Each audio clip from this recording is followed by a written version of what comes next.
أشهد أن لا إله إلا الله وحده لا شريك له وأشهد أن محمدا عبده ورسوله أما بعد فأعوذ بالله من الشيطان الرجيم بسم الله الرحمن الرحيم الحمد لله رب العالمين الرحمن الرحيم مالك يوم الدين إياك نعبد وإياك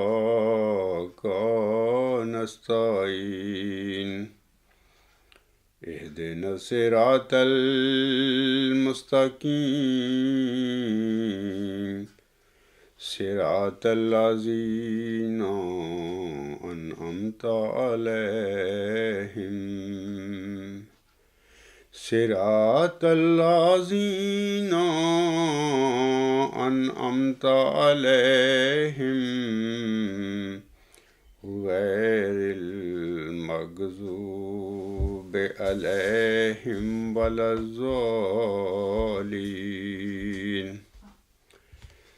اے برادران اسلام، 28 مئی 2017 سے رمضان المبارک کا آغاز ہو چکا ہے اور جرمنی میں آج بروز جمعۃ المبارک ہمارا چھٹا روزہ ہے۔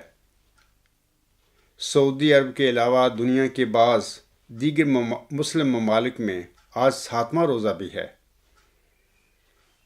اے میرے مسلمان بھائیوں، اللہ بزرگ و برتر کا بے انتہا کرم ہے ہم پر کہ اس نے ہمیں انسان بنایا اور پھر سید الانبیاء اور خاتم الانبیاء حضرت محمد مصطفیٰ احمد مجتبیٰ صلی اللہ علیہ وآلہ وسلم کی امت میں پیدا فرما کر اپنی بے انتہا نعمتوں سے ہمیں نوازا ہے۔ اللہ تعالیٰ نے اپنے پاک کلام میں ہم مسلمانوں کو مخاطب کر کے اس طرح فرمایا ہے، جیسا کہ وہ سورۃ البقرہ کی آیات 184 اور 185 میں فرماتا ہے: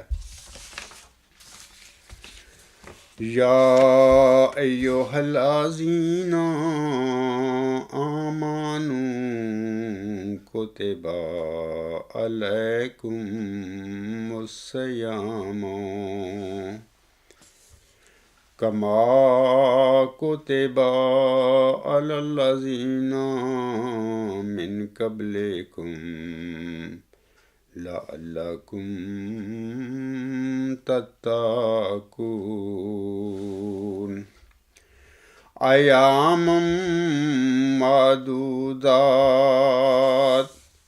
فمن کان منکم مریضا او علی سفر فعدۃ من ایام اخر وعلی الذین یطیقونہ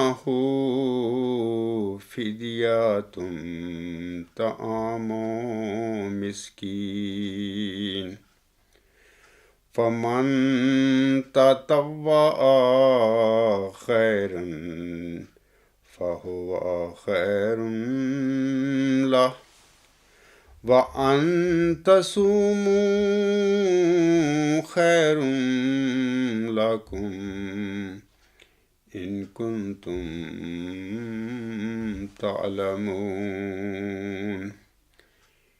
ان آیات میں اللہ تعالیٰ فرماتا ہے، اے لوگو جو ایمان لائے ہو، تم پر روزے اسی طرح فرض کیے گئے ہیں جس طرح تم سے پہلے لوگوں پر فرض کیے گئے تھے تاکہ تم متقی بنو۔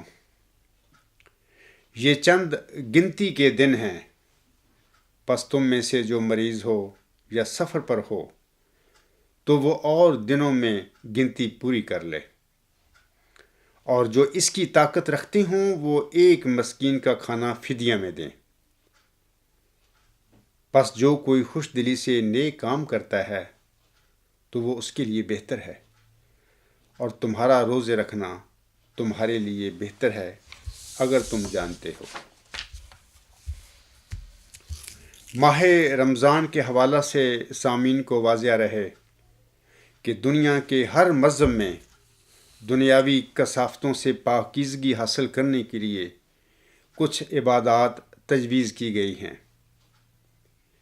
اقوام عالم کی تاریخ پر نظر دوڑانے سے معلوم ہوتا ہے کہ قدیم مذاہب میں بھی روزے کا تصور موجود رہا ہے۔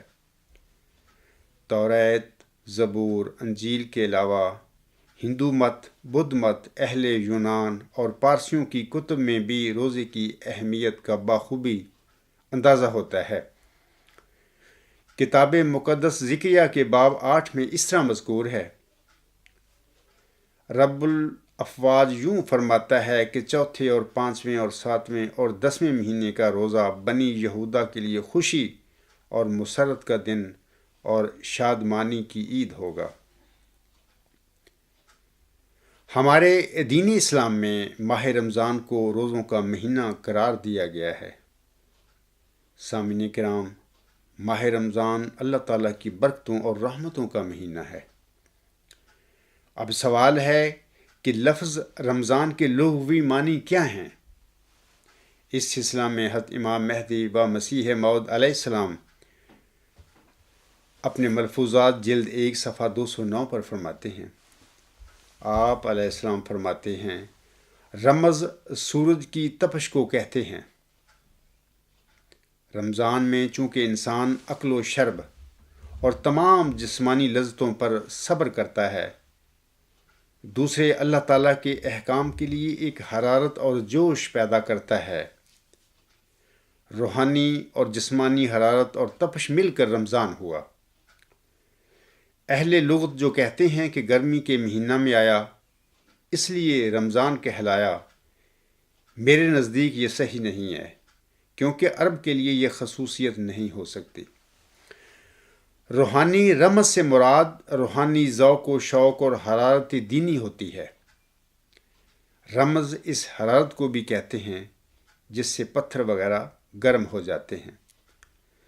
حضرت عبادہ بن صامت رضی اللہ تعالی عنہ سے بحوالہ کنز الاعمال مروی ہے کہ جب رمضان کا مبارک مہینہ آتا تو ہمارے پیارے آقا حضرت محمد مصطفیٰ صلی اللہ علیہ وآلہ وسلم ہمیں یہ دعائیہ کلمات پڑھنے کی تلقین فرماتے۔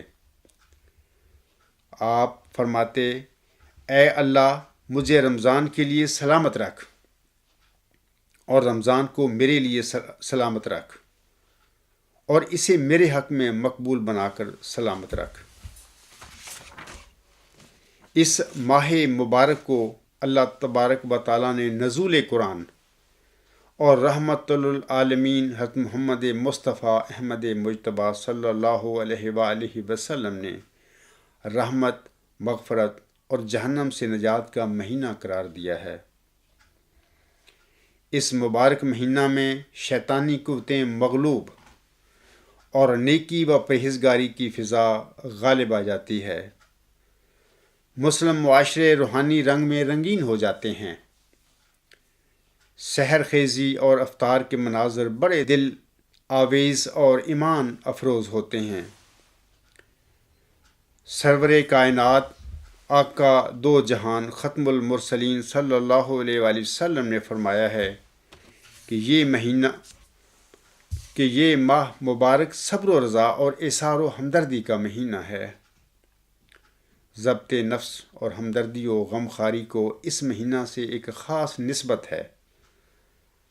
یہ مہینہ تزکیہ نفس، تعمیر شخصیت، تطہیر قلب اور انسانوں کی ظاہری و باطنی اصلاح اور بھلائی کے لیے بڑا مؤثر اور انتہائی کارگر ہے۔ مخبر صادق صلی اللہ علیہ وآلہ وسلم نے فرمایا ہے کہ اس کا پہلا عشرہ رحمت، دوسرا مغفرت اور تیسرا جہنم سے آزادی اور نجات ہے۔ اس مبارک مہینہ کی آمد پر پیارے نبی صلی اللہ علیہ وآلہ وسلم نے ایک اثر انگیز تعارفی خطبہ ارشاد فرمایا، اور اس میں آپ صلی اللہ علیہ وآلہ وسلم نے اس مہینے کی عظمت و اہمیت اور قدر و منزلت کو اجاگر فرمایا۔ اس ضمن میں بحوالہ بحقی شیب الایمان حضرت سلمان فارسی رضی اللہ تعالیٰ عنہ ارشاد فرماتے ہیں کہ شعبان کی آخری تاریخ کو رسول اللہ صلی اللہ علیہ وآلہ وسلم ممبر پر جلوہ افروز ہوئے، اور آپ صلی اللہ علیہ وآلہ وسلم نے ارشاد فرمایا، اے لوگو، تم پر ایک عظیم اور مبارک مہینہ سایہ افغن ہونے والا ہے۔ ایسا مہینہ جس میں ایک ایسی رات یعنی لیلۃ القدر ہے جو 1000 مہینوں سے بڑھ کر ہے۔ اللہ تعالیٰ نے اس مہینے کے دنوں کے روزے فرض اور راتوں کی عبادت یعنی تراویح باعث اجر و ثواب قرار دی ہے۔ جو شخص اس مہینے میں ایک نیک عمل کے ذریعے قرب خداوندی کا طالب ہو، وہ ایسا ہی ہے جیسے دیگر مہینوں میں فرض عمل کرے، اور جو شخص کوئی فریضہ بجا لائے، وہ ایسا ہے جیسے دیگر مہینوں میں کوئی 70 فرض ادا کرے۔ یعنی اس مہینے میں نفل کا ثواب فرض کے برابر ہوتا ہے، اور فرض کا ثواب 70 گنا زیادہ ہوتا ہے۔ پھر حضرت صلی اللہ علیہ وآلہ وسلم نے فرمایا، لوگو، یہ صبر کا مہینہ ہے، اور صبر کا اجر اور بدلہ جنت ہے۔ یہ لوگوں کے ساتھ ہمدردی اور غمخواری کا مہینہ ہے۔ اس میں بندہ مومن کا رزق بڑھا دیا جاتا ہے۔ جو بندہ اس مبارک مہینے میں کسی روزے دار کو افطار کرائے، اس کے گناہ معاف کر دیے جاتے ہیں، اسے جہنم سے آزادی کا پروانہ ملتا ہے، اور روزے دار کے ثواب میں کمی کیے بغیر افطار کروانے والے کو بھی اسی کے بقدر اجر سے نوازا جاتا ہے۔ یہ سن کر صحابہ کرام رضی اللہ تعالی عنہم نے عرض کیا، اے اللہ کے رسول صلی اللہ علیہ وآلہ وسلم، ہم میں سے ہر فرد اپنے اندر یہ وسعت نہیں پاتا کہ دوسرے کو افطار کرائے اور اس کے اجر و ثواب سے بہرہ یاب ہو۔ آپ صلی اللہ علیہ وآلہ وسلم نے ارشاد فرمایا، اللہ تعالیٰ یہ اجر و ثواب اور یہ انعام ہر اس شخص پر فرماتا ہے جو کسی روزے دار کو ایک گھونٹ دودھ، ایک کھجور، حتیٰ کہ ایک گھونٹ پانی پلا کر بھی افطار کرا دے۔ ہاں، جو شخص روزے دار کو پیٹ بھر کر کھلائے تو اللہ عز و جل اسے قیامت کے دن میرے حوض کوثر سے ایسا پانی پلائے گا جس کے پینے کے بعد اسے کبھی پیاس نہ لگے گی، حتیٰ کہ وہ جنت میں ہمیشہ کے لیے داخل ہو جائے گا۔ پھر آپ صلی اللہ علیہ وسلم نے ارشاد فرمایا، یہ ایسا مہینہ ہے جس کا پہلا عشرہ رحمت، دوسرا عشرہ مغفرت اور آخری تیسرا عشرہ جہنم سے آزادی کا ہے۔ جو شخص اس مہینے میں اپنے غلام اور خادم اور ملازم کے بوجھ کو ہلکا کر دے تو اللہ عز و جل شانہ اس کی مغفرت فرماتا اور جہنم کی آگ سے آزادی عطا فرماتا ہے۔ اے لوگو، اس مہینے میں 4 چیزوں کی کثرت رکھا کرو۔ نمبر 1 کلمہ طیبہ کا ورد، نمبر 2 استغفار، نمبر 3 جنت کی طلب، نمبر 4 جہنم کی آگ سے پناہ۔ سامعین کرام، حضرت صلی اللہ علیہ وآلہ وسلم کا یہ جامع خطبہ ہمیں نہ صرف رمضان المبارک کی عظمت و اہمیت اور قدر و منزلت سے آگاہ فرماتا ہے، بلکہ اس مہینے کے معمولات اور اہمیت کو بھی اجاگر کرتا ہے۔ اب میں روزہ کے مسائل کی طرف آتا ہوں۔ روزہ سامعین کرام اسلامی عبادات کا ایک اہم رکن ہے۔ یہ ایک ایسی عبادت ہے جس میں تزکیہ نفس، اس کی اصلاح اور قوت و برداشت کی تربیت مد نظر ہوتی ہے۔ فتاوی مسیح موعود صفحہ 137 پر حضرت امام مہدی و مسیح موعود علیہ السلام فرماتے ہیں، جس دین میں مجاہدات نہ ہوں وہ دین ہمارے نزدیک کچھ نہیں۔ صوم یعنی روزہ کے لغوی معنی رکنے اور کوئی کام نہ کرنے کے ہیں۔ شرعی اصطلاح میں طلوع فجر یعنی صبح صادق سے لے کر غروب آفتاب تک عبادت کی نیت سے کھانے پینے اور جماعت سے رکنے کا نام صوم یا روزہ ہے۔ جیسا کہ اللہ تعالیٰ سورۃ البقرہ کی آیت نمبر 188 میں فرماتا ہے، وَكُلُوا وَاشْرَبُوا حَتَّى يَتَبَيَّنَ لَكُمُ الْخَيْطُ الْأَبْيَضُ مِنَ الْخَيْطِ الْأَسْوَدِ مِنَ الْفَجْرِ، اور کھاؤ اور پیو یہاں تک کہ فجر کی وجہ سے صبح کی سفید دھاری سیاہ دھاری سے الگ نظر آنے لگے، پھر رات تک روزے کو پورا کرو۔ خدا کی خاطر اور اس کی رضا کے حصول کے لیے کھانے پینے اور جنسی خواہش سے رکنے کا حکم ہر قسم کی برائیوں سے بچنے کے لیے بطور علامت ہے۔ روزہ کی غرض کیا ہے؟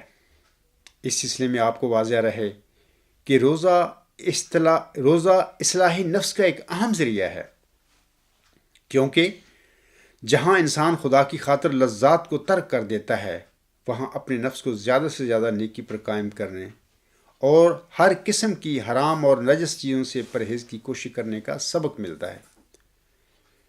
سامعین کرام کو واضح رہے کہ اگر بھوکا مرنے سے جنت مل سکتی ہوتی تو کافر اور مشرک اور منافق بھی بڑے شوق سے بھوکا رہنے کے لیے تیار ہو جاتے۔ اصل مشکل بات اخلاقی اور روحانی تبدیلی ہے۔ بھوکا رہنا تو صرف ایک ظاہری علامت ہوتا ہے کہ وہ اپنے خدا کے لیے اپنا ہر حق اور اپنی ہر جائز خواہش کو بھی چھوڑنے کے لیے تیار ہے۔ روزہ کس پر فرض ہے؟ یہ سوال ہے۔ اس کے سلسلے میں آپ لوگوں کو بتاتا ہوں کہ اللہ تعالیٰ کی طرف سے ماہ رمضان کے روزے رکھنا ہر عاقل بالغ تندرست مومن مرد عورت پر فرض کیا گیا ہے۔ جان بوجھ کر کسی شرعی عذر کے بغیر ایک دن کا روزہ چھوڑنا بھی بڑا گناہ ہے، جس کی تلافی تمام عمر کا روزہ رکھ کر بھی نہیں کی جا سکتی۔ جو شخص مسافر ہو یا بیمار ہو اس کے لیے رخصت ہے اور وہ تعداد دوسرے دنوں میں پوری کر لے، لیکن جو دائم المریض یا بہت بوڑھا اور ضعیف ہو گیا ہو اس پر روزہ فرض نہیں ہے۔ ایسے معذور لوگ ہر روز ایک مسکین کو کھانا کھلا دیا کریں۔ یہی حکم حاملہ اور دودھ پلانے والی عورت کے لیے ہے، جیسا کہ اللہ تعالیٰ فرماتا ہے، فَمَنْ كَانَ مِنْكُمْ مَرِيضًا أَوْ عَلَى سَفَرٍ فَعِدَّةٌ مِّنْ أَيَّامٍ أُخَرَ وَعَلَى الَّذِينَ يُطِيقُونَهُ فِدْيَةٌ طَعَامُ مسکین۔ پس تم میں سے جو مریض ہو یا سفر پر ہو تو وہ اور دنوں میں گنتی پوری کر لے، اور جو اس کی طاقت رکھتی ہوں وہ ایک مسکین کا کھانا فدیہ میں دیں۔ سامعین کرام، سفر میں روزہ کی 4 صورتیں ہو سکتی ہیں۔ میں اب ان کا علیحدہ آپ کے آگے ذکر کروں گا۔ پہلی صورت، اگر سفر جاری ہو یعنی پیدل یا سواری پر اور چلتا جا رہا ہو تو روزہ نہ رکھے، کیونکہ اس صورت میں روزہ چھوڑنا ضروری ہے اور نہ چھوڑنا اللہ تعالیٰ کے حکم کی خلاف ورزی ہوگا۔ دوسری صورت یہ ہے، اگر سفر کے دوران کسی جگہ رات کو ٹھہرنا ہے اور سہولت میسر ہے تو روزہ رکھا جا سکتا ہے، یعنی روزہ رکھنے اور نہ رکھنے دونوں کی اجازت ہے، جبکہ دن بھر وہاں قیام ہو۔ تیسری صورت یہ ہو سکتی ہے کہ سحری کھانے کے بعد سفر شروع ہو اور افطاری سے پہلے پہلے ختم ہو جائے، یعنی گھر واپس آ جانے کا غالب ظن ہو تو روزہ رکھا جا سکتا ہے۔ چوتھی صورت، اگر کسی جگہ 15 دن یا اس سے زیادہ ٹھہرنا مقصود ہو تو وہاں سحری کا انتظام کیا جائے اور روزہ رکھا جائے۔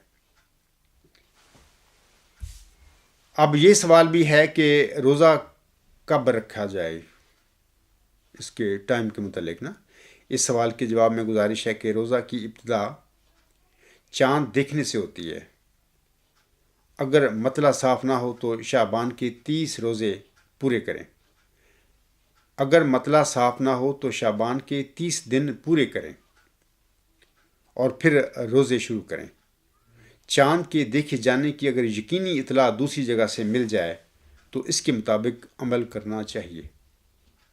اسی طرح چاند دیکھ کر ہی رمضان کا اختتام ہوتا ہے۔ اگر مطلع ابر آلود ہو تو رمضان کے 30 دن پورے کریں، سوائے اس کے کہ کسی جگہ سے چاند دیکھے جانے کی یقینی اطلاع موصول ہو جائے۔ نواقض روزہ یعنی روزہ کن افعال سے ٹوٹتا ہے؟ اس ضمن میں جواباً گزارش ہے کہ عمدن کھانے پینے اور جماع یعنی جنسی تعلق قائم کرنے سے روزہ ٹوٹ جاتا ہے۔ انیما کروانے، ٹیکہ کروانے اور جان بوجھ کر کہہ کرنے سے بھی سامعین کرام روزہ ٹوٹ جاتا ہے۔ حدیث میں ہے، من زرعہ قیء وہو صائم فلیس علیہ قضاء ومن استقاء عمدا فلیقضی۔ جامعہ ترمذی کی یہ حدیث ہے۔ ترجمہ اس طرح ہے کہ اگر کسی روزہ دار کو بے اختیار قے آ جائے تو اس پر روزہ کی قضا نہیں، لیکن جو روزہ دار جان بوجھ کر قے کرے وہ روزہ کی قضا کرے۔ رمضان کا روزہ عمدن توڑنے والے کے لیے اس روزہ کی قضا کے علاوہ کفارہ یعنی بطور سزا 60 روزے متواتر رکھنا بھی واجب ہے۔ اور اگر روزہ رکھنے کی استطاعت نہ ہو تو اپنی حیثیت کے مطابق 60 غریبوں کو کھانا کھلانا، اکٹھے بیٹھا کر یا متفرق طور پر، یا ایک غریب کو ہی 60 دن کے کھانے کا راشن دے دینا یا اس کی قیمت ادا کر دینا کافی ہے۔ اگر کھانا کھلانے کی بھی استطاعت نہ ہو تو اسے اللہ تعالیٰ کے رحم اور فضل پر بھروسہ کرنا چاہیے اور توبہ اور استغفار کرنی چاہیے۔ سامعین کرام، وہ امور جن سے روزہ نہیں ٹوٹتا، مثلا اگر کوئی بھول کر کچھ کھا پی لے تو اس کا روزہ علی حال ہی باقی رہے گا اور کسی قسم کا نقص اس کے روزہ میں واقع نہیں ہوگا۔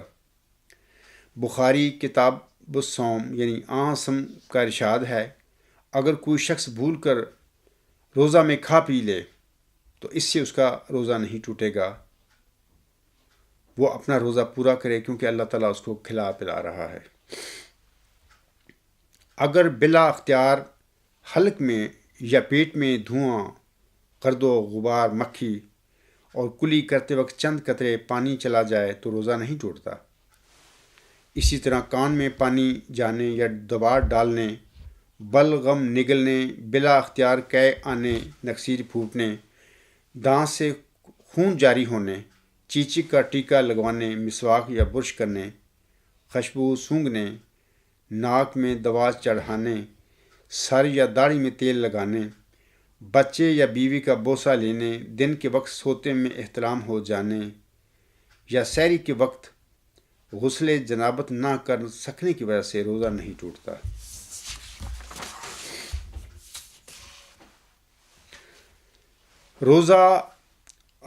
روزہ نہ رکھنے والوں کے سلسلے میں گزارش ہے کہ رمضان کا روزہ بلا عذر یا معمولی باتوں کو عذر بنا کر ترک کرنا درست نہیں ہے۔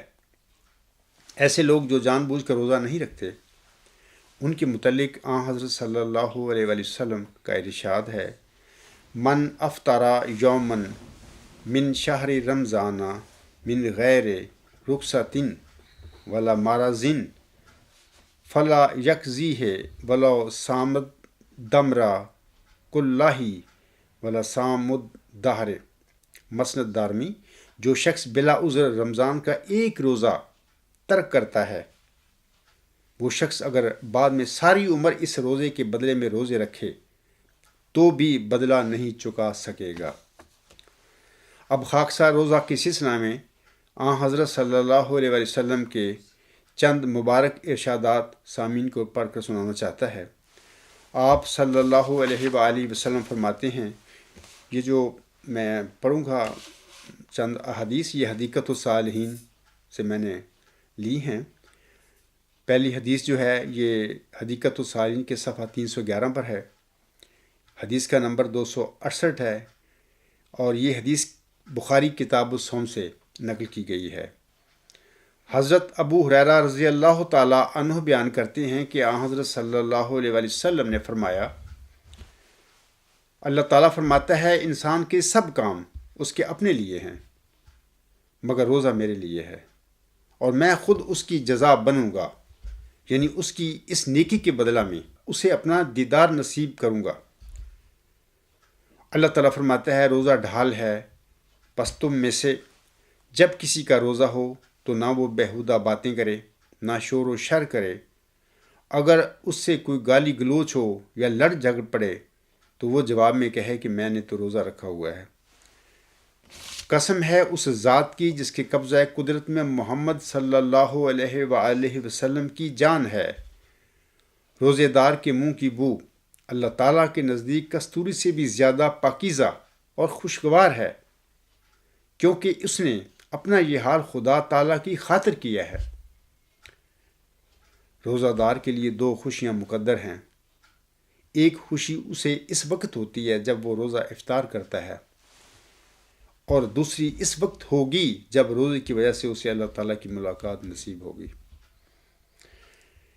یہ دوسری حدیث جو ہے یہ بھی حدیقۃ الصالحین صفحہ 311 سے میں نے لی ہے، حدیث کا نمبر 269 ہے، اور یہ حدیث بھی بخاری کتاب الصوم سے نقل کی گئی ہے۔ حضرت ابو ہریرہ رضی اللہ تعالیٰ عنہ بیان کرتے ہیں کہ حضرت صلی اللہ علیہ وآلہ وسلم نے فرمایا، جو شخص جھوٹ بولنے اور جھوٹ پر عمل کرنے سے اجتناب نہیں کرتا، اللہ تعالیٰ کو اس کے بھوکا پیاسا رہنے کی کوئی ضرورت نہیں، یعنی اس کا روزہ رکھنا بیکار ہے۔ یہ تیسری حدیث جو ہے یہ حدیقۃ الصالحین کے صفحہ 319 سے لی گئی ہے، حدیث کا نمبر ہے 281، اور یہ حدیث بھی بخاری کتاب الصوم سے نقل کی گئی ہے۔ حضرت ابو ہریرہ رضی اللہ تعالیٰ عنہ بیان کرتے ہیں کہ حضرت صلی اللہ علیہ وآلہ وسلم نے فرمایا، جو شخص ایمان کے تقاضے اور ثواب کی نیت سے رمضان کی راتوں میں اٹھ کر نماز پڑھتا ہے، اس کے گزشتہ گناہ بخش دیے جاتے ہیں۔ یہ چوتھی حدیث جو ہے یہ صفحہ 312 کی ہے، حدیقۃ الصالحین کا صفحہ 312 ہے، حدیث کا نمبر ہے 270۔ یہ بھی حدیث جو ہے بخاری کتاب الصوم سے نقل کی گئی ہے۔ اس حدیث میں حضرت ابو ہریرہ رضی اللہ تعالیٰ عنہ بیان کرتے ہیں کہ حضرت صلی اللہ علیہ وآلہ وسلم نے فرمایا، جب رمضان کا مہینہ آتا ہے تو جنت کے دروازے کھول دیے جاتے ہیں اور دوزخ کے دروازے بند کر دیے جاتے ہیں، اور شیطان کو جکڑ دیا جاتا ہے۔ اللہ تعالیٰ سے دعا گو ہوں کہ اللہ تعالیٰ ہم سب کو پوری شرائط کے ساتھ ماہ رمضان کے روزے رکھنے کی توفیق عطا فرما کر ہمیں اپنی بخشش اور اپنی رضا عنایت فرمائے۔ خاکسار روزہ کی حقیقت کے سلسلے میں امام آخر الزماں علیہ السلام کے ان الفاظ پر اپنے خطبہ کو ختم کرتا ہے۔ آپ علیہ السلام ملفوظات جلد 9 صفحہ 122 پر اس ضمن میں فرماتے ہیں، یعنی روزہ کے ضمن میں فرماتے ہیں، تیسری بات جو اسلام کا رکن ہے وہ روزہ ہے۔ روزہ کی حقیقت سے بھی لوگ ناواقف ہیں۔ اصل یہ ہے کہ جس ملک میں انسان جاتا نہیں اور جس عالم سے واقف نہیں، اس کے حالات کیا بیان کرے۔ روزہ اتنا ہی نہیں کہ اس میں انسان بھوکا پیاسا رہتا ہے، بلکہ اس کی ایک حقیقت اور اس کا اثر ہے جو تجربہ سے معلوم ہوتا ہے۔ انسانی فطرت میں ہے کہ جس قدر کم کھاتا ہے اسی قدر تزکیہ نفس ہوتا ہے اور کشفی قوتیں بڑھتی ہیں۔ خدا تعالیٰ کا منشا اس سے یہ ہے کہ ایک غذا کو کم کرو اور دوسری کو بڑھاؤ۔ ہمیشہ روزہ دار کو یہ مد نظر رکھنا چاہیے کہ اس سے اتنا ہی مطلب نہیں ہے کہ بھوکا رہے، بلکہ اسے چاہیے کہ خدا تعالیٰ کے ذکر میں مصروف رہے تاکہ تبتل اور انقطاع حاصل ہو۔ پس روزے سے یہی مطلب ہے کہ انسان ایک روٹی کو چھوڑ کر جو صرف جسم کی پرورش کرتی ہے، دوسری روٹی کو حاصل کرے جو روح کی تسلی اور سیری کا باعث ہے۔ اور جو لوگ محض خدا کے لیے روزے رکھتے ہیں اور نرے رسم کے طور پر نہیں رکھتے، انہیں چاہیے کہ اللہ تعالیٰ کی حمد اور تسبیح اور تحلیل میں لگے رہیں، جس سے دوسری غذا انہیں مل جاوے۔ سامعین کرام، خاکسار اللہ تعالیٰ کے حضور دعا گو ہے کہ وہ نہ صرف ہمیں پوری شرائط کے ساتھ ماہ رمضان کے روزے رکھنے اور دیگر عبادات بجا لانے کی توفیق عنایت فرمائے، بلکہ قرآن عظیم کو تفکر اور تدبر کے ساتھ پڑھنے کی توفیق کے ساتھ ساتھ اسے ہماری ہدایت کا موجب بھی بنا دے۔ آمین۔ اسی پہ میں اپنا خطبہ جمعہ ختم کرتا ہوں۔ وما علینا الا البلاغ وآخر دعوانا ان الحمد للہ رب العالمین۔ اولا وآخرا وظاہرا وباطنا هو مولانا نعم المولا ونعم النصیر ونعم الوکیل۔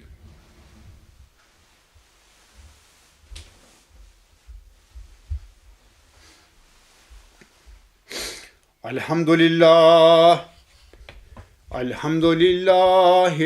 نحمده ونستعینه ونستغفره ونؤمن به ونتوکل علیہ ونعوذ باللہ من شرور انفسنا ومن سیئات اعمالنا،